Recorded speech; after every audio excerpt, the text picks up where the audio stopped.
Brought to you by TechnoSpark 20 series smartphones. I'm superhuman.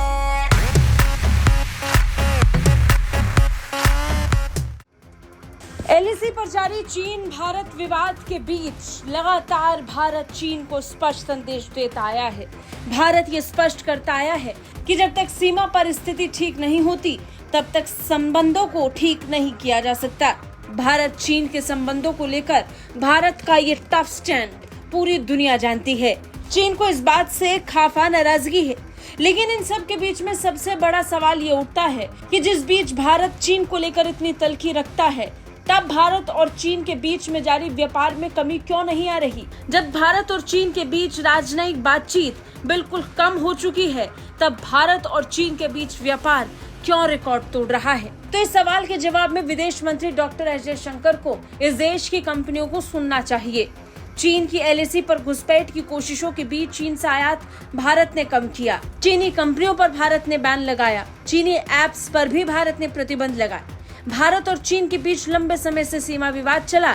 ऐसे में चीन को लेकर डॉक्टर जयशंकर ने भारत और चीन के बीच व्यापार को लेकर एक बड़ी बात कही।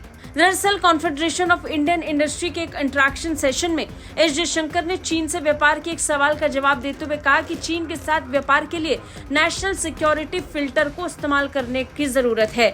इस सेशन में जयशंकर ने अपने बयान में कहा कि हमने चीन के साथ काम करने वाले लोगों को पूरी तरह से प्रतिबंधित नहीं किया है, लेकिन स्पष्ट रूप से यदि आपके लिए कोई भारतीय विकल्प उपलब्ध है तो हम चाहेंगे कि आप भारतीय कंपनियों के साथ काम करें।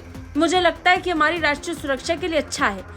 जहां चीन का सवाल है, हम अभी भी इस देश में लोगों को प्रोत्साहित करेंगे भारत में निर्माण, भारत में स्रोत, भारत से खरीदारी पर।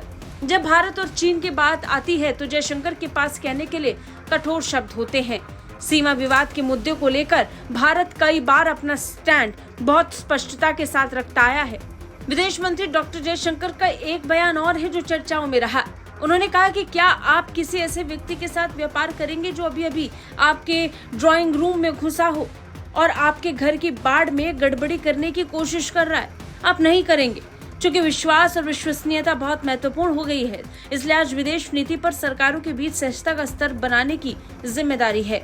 विदेश मंत्री डॉक्टर जयशंकर का ये बयान भारतीय कंपनियों के लिए था या फिर उन लोगों के लिए जो भारत में ही बिजनेस क्रिएट कर सकते हैं ताकि चीन पर निर्भर ना होना पड़े। भारत ने लोगों से हिस्सेदारी बढ़ाने, भारत में बनाने की अपील की। निश्चित तौर पर भारत आत्मनिर्भर बनने की राह पर है, लेकिन पूरी तरह से आत्मनिर्भर नहीं हुआ है।